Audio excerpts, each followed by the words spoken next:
Okay, in this video we're going to discuss some other key sort of challenging questions from the first booklet in Chapter 2.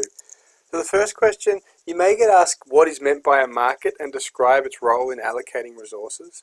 So the definition of a market is just any place, so it doesn't need to be a physical place, that allows buyers and sellers to interact and exchange goods and services. The purchasers may be households, businesses, governments, etc. And the suppliers of goods and services are generally businesses, but they can also be in the labour market. They can be households, so they supply our labour, and it might be the businesses or governments that are the buyer in that case.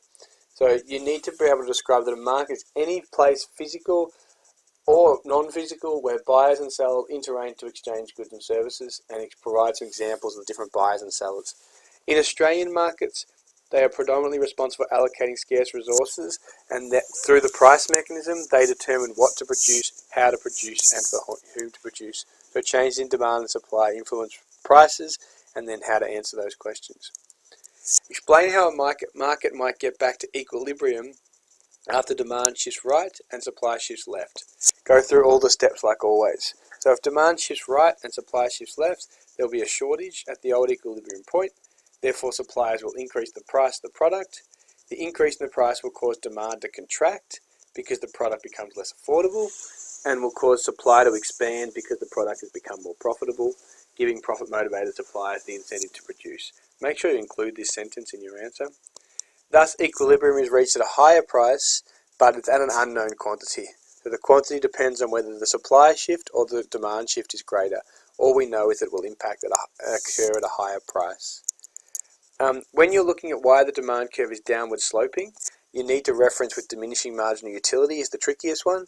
So if you're answering this question, you would first define diminishing marginal utility, so that consumers receive less satisfaction from each additional unit of consumption, and therefore you need to link it to how it impacts the law of demand. So we often rely on a lower price to purchase greater quantities to ensure the value of additional units is higher than the price. Therefore, at a lower price, the quantity the consumers demand is greater than at a higher price. So you're making it really clear that basically at a lower price we purchase greater quantities, and at a higher price we purchase lower quantities because we're getting less satisfaction from additional units. Explain how the market for cheesecake might return to equilibrium if the price of cheese decreases. Well, that's going to shift supply to the right. So if supply shifts to the right, then firstly there will be a surplus at the current market price, as suppliers can achieve higher profits at any given price. To get rid of this surplus, producers decrease the price. This leads to a contraction in supply as it's less profitable. Producers will shift their resources elsewhere, and the lower price also attracts customers and causes an expansion in demand, until we end up at a new lower equilibrium price and higher quantity traded. Now, when you're talking about the conditions for a perfectly competitive market, and we'll discuss this more in the next chapter, so explain how each of these conditions increases the degree of competition in the market. Essentially, there are a range of different features of a perfectly competitive market. So a perfectly competitive market has many buyers and sellers that have very little influence on the price. There's no government intervention. There's homogenous products, which means products are identical and easily exchangeable. And there's perfect information in the market. So businesses, consumers and producers have all information they need to make rational decisions, which means they know the price of other similar goods in the market. And there's also ease of entry and exit into the market, which means if there's profitable opportunities in that market, businesses are able to allocate resources and start up their business. Many buyers and sellers and ease of entry and exit, so two features of this market, means that firms have to work productively to charge the lowest price possible. So given there is no licenses, no setup costs, it's easy to start business in these markets. Businesses need to be as efficient as possible, because of the high level of competition. Homogenous goods also means that businesses are competing purely on price and therefore cannot rely on branding or advertising in a perfectly competitive market. We'll talk about this question a lot more in the next chapter, so don't worry about this too much for now. I probably should have just left this for the next chapter. Explain how an auction process highlights the law of demand.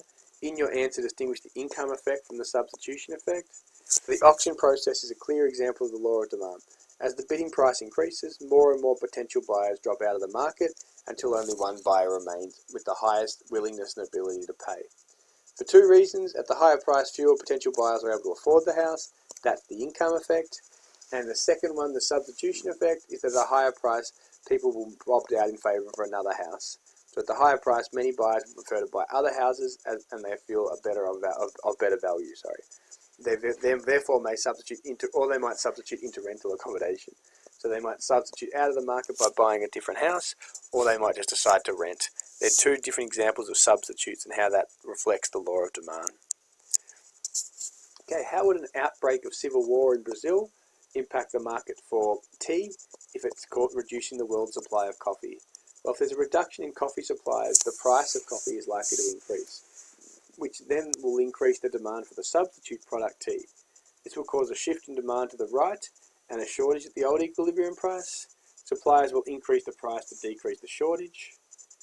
This leads to a contraction in demand as consumers are forced to pay the higher price, and an expansion in supply as producers are encouraged by higher prices. And we end up at a new equilibrium with a higher price and higher quantity traded because demand shifts to the right. In the market for pre-mixed alcohol beverages, explain how the following may impact the market. So an introduction of an alcopops tax. An alcopops tax, remembering, is always on producers. So an excise tax is always on the producer, therefore adds to the cost of making the alcohol. This will increase the firm's cost of production and shift the supply curve to the left. Because they're now paying a tax, they are less willing and able to supply alcohol at any given price. This results in an increase in the price of as the existing price creates a shortage. This means that demand will contract and supply will expand until we reach a new point with a lower equilibrium quantity and higher equilibrium price. If the government decides to target advertising, so set an advertising campaign, that will actually cause a double shift. A successful advertising campaign will cause more demand because it will encourage people's preferences towards the product. It can also make the demand curve steeper, which we'll talk about when we look at elasticity, and the demand curve will shift to the right. The advertising expenditure, however, will be a cost to the business and will cause the supply curve to shift to the left, as the cost of producing the beer has increased and their ability to supply has therefore decreased at each price level. So demand shifts to the right and supply to the left. The overall impact will be an increase in the price because there'll be a shortage, but an indeterminate effect on quantity. So you need to make it clear that there would be a large shortage at the old price, therefore they would raise the price and link that to the expansion in supply and contraction in demand that would occur. Thank you.